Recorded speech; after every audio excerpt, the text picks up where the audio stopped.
Isang unilateral exercise ang isinagawa ng Marine Battalion Landing Team 8 sa bayan ng Sanchez Mira, Cagayan.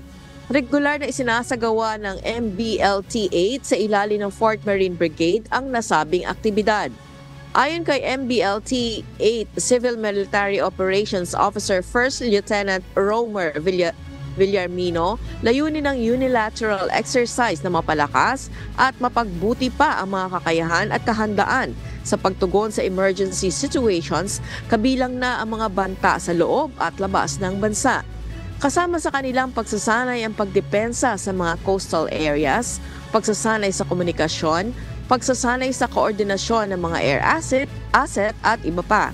Sa pamamagitan ng pagsasanay na ito, tiniyak ni Villarmino na masisiguro ng kanilang hanay na masusunod nila ang kanilang tungkulin na panatilihin ang kapayapaan at kaayusan sa kanilang mga lugar ng operasyon.